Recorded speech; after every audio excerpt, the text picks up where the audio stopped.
no, guys, I was watching Hamilton's lap, and I came across the statements they gave him at the end of the lap, which are scandalous.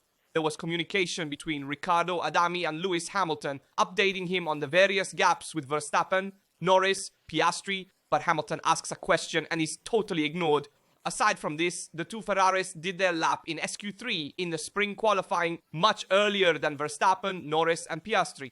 And we know how penalizing it is in terms of track grip that keeps increasing over the weekend. And for this reason, they had a disappointing result with Hamilton finishing 8th and Leclerc 10th, while Max Verstappen took pole position, and the two McLarens are up front in 2nd and 3rd position.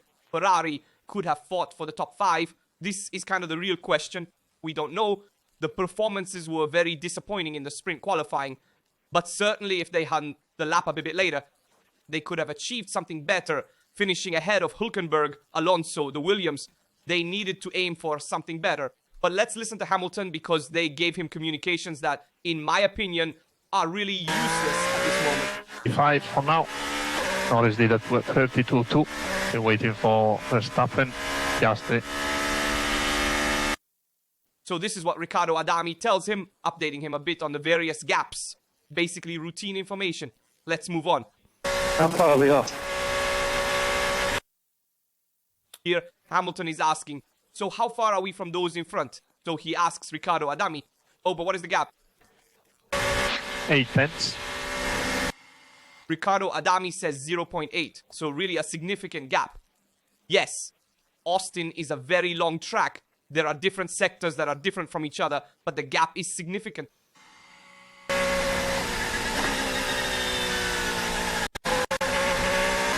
Tenths in the first sector and 3 tenths.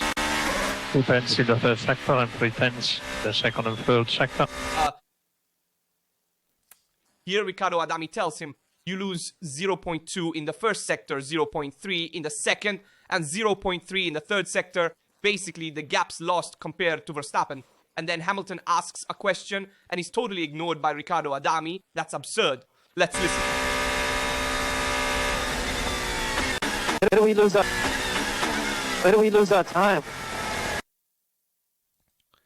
How are we losing so much time? Where are we losing it? I mean, a reaction is needed right now to give to Hamilton from Ferrari, and Ferrari doesn't respond to this provocation, to this statement. Rather, this question from Hamilton, but it's not considered at all, guys. This is something that worries me, because if I am a 7-time world champion and I can't find performance on the track, I need someone to reassure me, someone to explain why the car isn't performing on the track. And this is totally missing. But not only that, it's not that they tell him, well, no, we don't know, we need to analyze the data. They don't even respond to him. I mean, this is something that I find very concerning and wrong to do. Let's see together, though. Hey, let me summarize for you. Basically, moving forward in the lap, there's no communication from Riccardo Adami, and then they tell him at the end of this straight, they tell him about Hamilton's official position. Because I ask Hamilton, he says, so what position are we in then? Come on, tell me something. And he says 8th position. It's almost as if Riccardo Adami is afraid to give information to Hamilton. This is somewhat what comes through from the team radio. At least this is obviously my impression, but we can hear it together, and it's concerning from my point of view, because I expect a Ferrari that takes control of the situation not to be a victim of this crisis moment, which is certainly difficult to face. But they aren't even addressing it in the best way with communications. Having said that, this was the first point I wanted to show you. There are many things to analyze before continuing. Of course, please leave a like, subscribe, and activate notifications so you don't miss any videos on the channel. Let's now look at the telemetry, comparing Ferrari with other teams. I want to compare with Hülkenberg, Alonso, and Sainz, because they are the most unexpected drivers to see in SQ3. In the spring qualifying, we will also compare Hamilton, Leclerc, Verstappen, Norris, Hamilton, Russell. So comparisons between the various top teams. And of course, we'll look at the various statements from the drivers. First, indeed, before looking at the telemetry, let's hear the statements from Leclerc and Hamilton, and we'll comment on them together. I'll let you hear them, and then we'll analyze them together. Actually, let's do it this way. I'll comment on them. I've already listened to them, so I'll do it for you. I'll just put Hamilton here and tell you a bit about what Hamilton said. Basically, Hamilton says they don't know why they haven't been able to be competitive. In the free practice one, there was pace. They were more competitive compared to everyone else, but then everything collapsed, especially from Q1 of the sprint qualifying, moving towards SQ2, SQ3. They didn't find performance anymore while the opponents continued to improve. So Hamilton, very disappointed, said he will analyze the data and see what can be improved. We also heard from Leclerc, who took a risk, and Leclerc had a more difficult session because in free practice 1, we saw that he couldn't make a run with soft tires, so he arrived in qualifying without ever having done a flying lap, a qualifying attempt if you will, and for this reason, he had an even more difficult qualifying compared to Hamilton. Hamilton in this case had more compared to Charles. It's evident because he had more pace here at the GP of the Americas and Leclerc instead struggled more. Leclerc, who was very optimistic because we remember that until yesterday, Thursday, he was saying, we can fight for the podium. Leclerc is also always too optimistic, in my opinion, on Thursday, and seeing it's not his fault. I think he sees the simulations at Ferrari that reassure him, and so he takes a risk a bit more optimistically, now less compared to past races. We remember in the past, he also said Ferrari could fight for victory, and then Ferrari didn't even reach the podium. In this case, he said Ferrari can reach the podium, and it arrived in 10th position in the sprint qualifying. In short, he always takes a risk too much, too optimistically, and he did it this time too. In this case, after the sprint qualifying, he said, let's see if we can modify something, but I would be surprised, or would be a bit strange, to see if the car improves all of a sudden. Obviously, it would be better for us, but I see it as a very difficult weekend, and we can't completely change the single-seater. This is our potential, what Leclerc said, and I also think it's difficult for Ferrari to make a significant step forward now after the sprint race, because we know the window of the closed park reopens as the closed park stops, let's say after the sprint race, and the cars can be modified again before the normal qualifying. But that said, we saw a difficult qualifying for Ferrari, both from Hamilton and from Leclerc, and we saw something strange for strong Ferrari, if you will, in free practice 1, and instead very, very weak in the sprint qualifying. How come? Because Ferrari was running on a higher engine map. Let's look at them together. This is the time, the difference between Hamilton and Verstappen. In terms of engine mapping, we can clearly see it was boosted, or had this power boost compared to the opponents, and this also allowed it to be so competitive in free practice 1.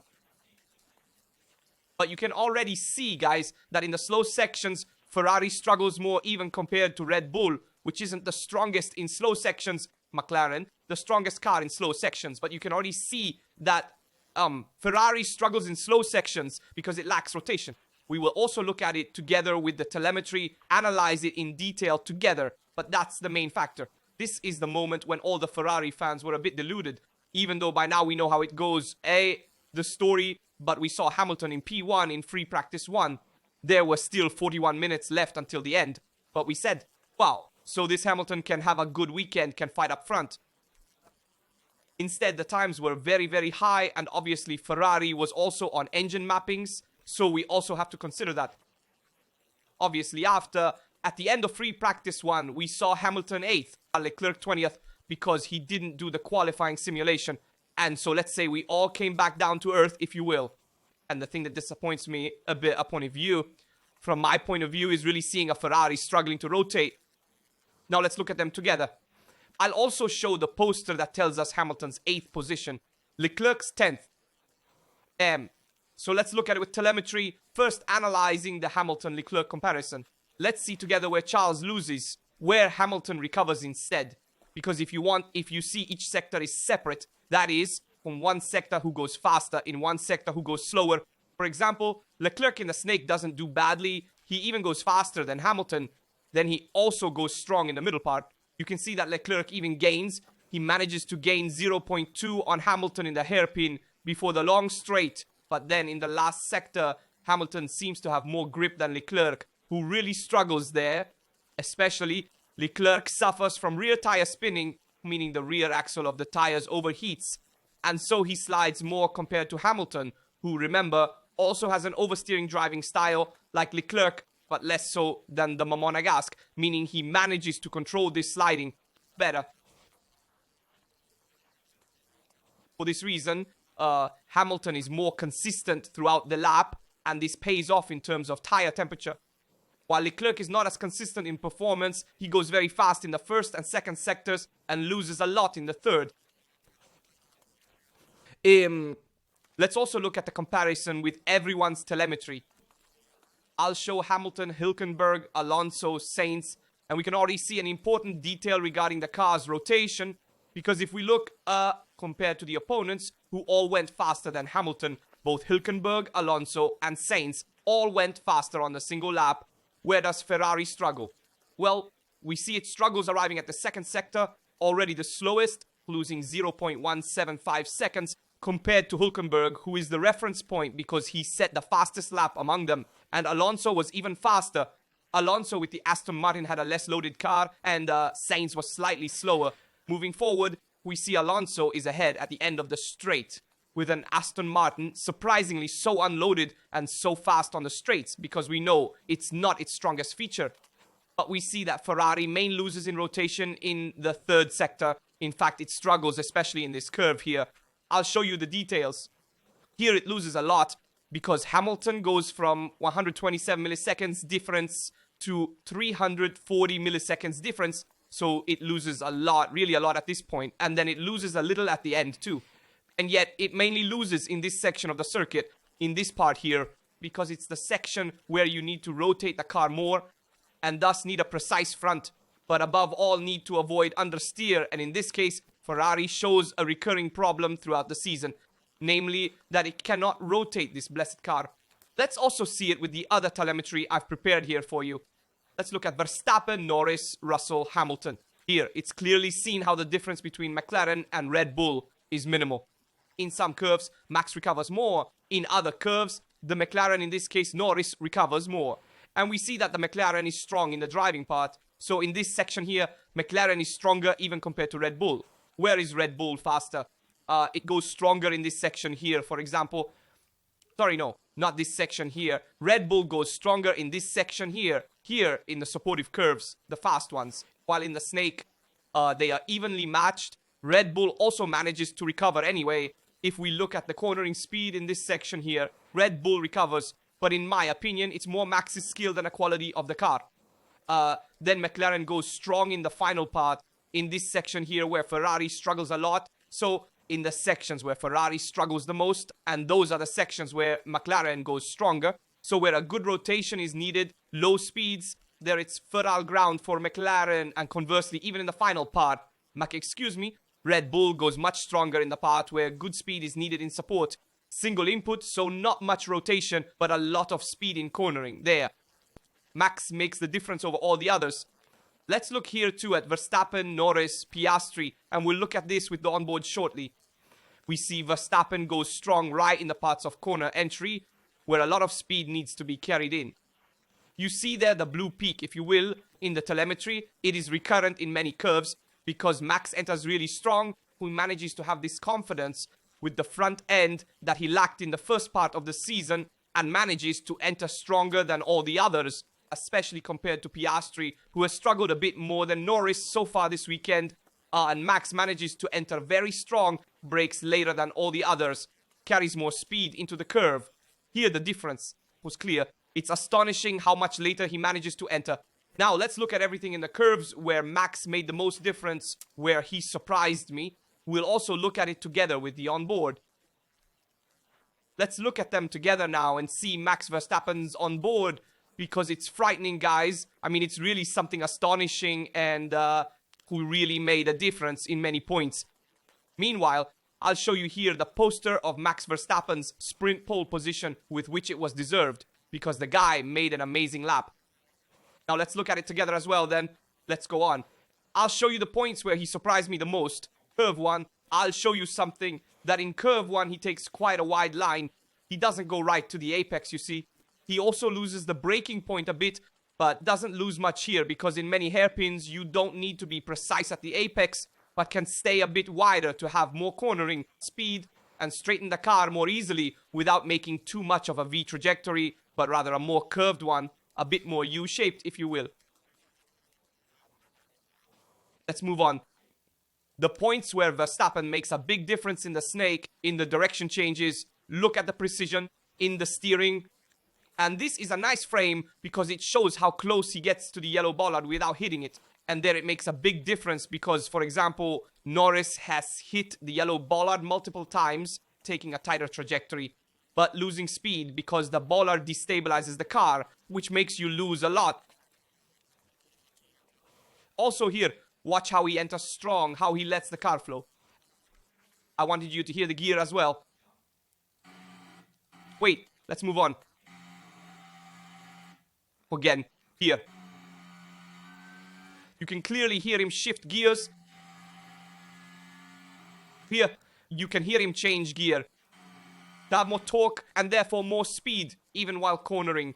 This is a strategy that, is very useful in this part of the snake, to enter as strong as possible and not have these engine rigidity drops too much. Let's move on. Let's see here. Good rotation from the Red Bull. And here too, he manages to hit the apex perfectly. And here's good Red Bull rotation, meaning Verstappen manages to make the Red Bull rotate. The Red Bull inherently has a bit more understeer compared to the McLaren. But Verstappen with his trajectories manages to make the Red Bull turn well. In fact, he takes very round trajectories, precisely to make the Red Bull rotate as much as possible. This is really his style. I've noticed it a lot throughout the lap. Here, as I said before, you see he doesn't reach the apex to make the car rotate more. Let's move on. I'll show you another point that's interesting. Here you had a hairpin, so rightly, he hits the apex in that case because it's a curve, a violent braking. Here Verstappen makes a big difference too, a part where Ferrari struggles enormously in this curve because it's all about rotation. You see he's very wide to then manage to enter tightly and hit the apex. He can't tighten it more than this, even though you see this steering angle is very, very wide, meaning he tries to give a lot of steering angle, but it's the maximum he can rotate his RB21. Let's move on. The last point that makes the difference is here, guys. Here Verstappen does magic, in my opinion. It's the curve where he makes the most difference compared to the opponents, Norris and Piastri, because he manages to enter very fast and has a lot of confidence here because it's a fast curve where you need a good support, good grip from the car for sure, but you also need a lot of courage, and you see here he manages to enter well. Even a slight loss, a slight oversteer, but he goes to take the curb without hitting the bollard. Max does magic here. And a masterpiece of a lap, I must say, a great lap by Verstappen in qualifying, also because the car didn't allow him to be so competitive, yet he went beyond the car. If we look at the standings together, we see Tsunoda 18th. He did 1 minute and 35.2 seconds with medium tires. Verstappen with soft tires 1 minute and 32.1 seconds, and they have the same car. You can understand that Verstappen really made the difference in this case. Hülkenberg is really surprising here. 4th place, great Hülkenberg. 5th is Russell. 6th Alonso. Then Sainz in 7th. And certainly Williams with both drivers in the top 10 is really impressive. Certainly Hülkenberg 4th, a bit of the surprise of the day. And he did a great lap from free practice 1. He felt good with the car. Seeing also his teammate Bo Tolito 20th. Great Hülkenberg. Alonso 6th, as always, makes a difference over Stroll. And we've seen a more unloaded Aston Martin. So strong, nonetheless improved compared to past races. I'll show you the last thing. Very interesting. We've heard the statements. We've also seen Ferrari's telemetry. And I wanted to show the improvements from the summer break from Hungary to Singapore of the various cars. We see Red Bull is the one that improved the most. McLaren has stopped developing because they're also thinking about 2026. Mercedes has improved a lot.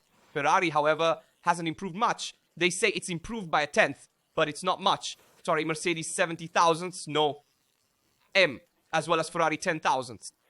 Whereas if we look at Williams, it has improved by 0.2. So Williams has improved a lot compared to the opponents. So we're talking about little stuff, improvements. Also McLaren 0.080. So here really little. 0.080 is a small amount of deterioration. This is the difference between the various top teams. Certainly Red Bull is the one that has improved the most. It has also improved by 2 positions in the car performance rankings. so in the performance of the car. That said, Ferrari hasn't managed to make that step forward that was expected from the summer break with the suspension update and also the modification of the floor. This is certainly due to the ground clearance, as we have said several times and seen. It's a car that struggles to turn, and it's a characteristic that repeats on all tracks. Here, I'll also play this team radio. I'll show it to you, where Leclerc asks, "What's happening? I can't engage 7th gear." And here it's a bit of a moment of concern. There's also the smell of oil, so here I feared for Leclerc's power unit. I said, "Oh dear, now they'll have to change the engine too." He'll start at the back. Instead, fortunately, nothing happened, and so everything went well, at least from a reliability standpoint. Then the results were lacking. Tell me your opinion in the comments about Ferrari's performance. As you see for the sprint race, what positions can Ferrari aim for at the front? Also tell me in the championship battle between Verstappen, Norris and Piastri, who is the favorite here in Austin? I'm curious to read and respond to all your comments. As always, I obviously remind you to leave a like, subscribe and activate notifications so you don't miss any videos on the channel. That's all from Rasta here. See you in the next video.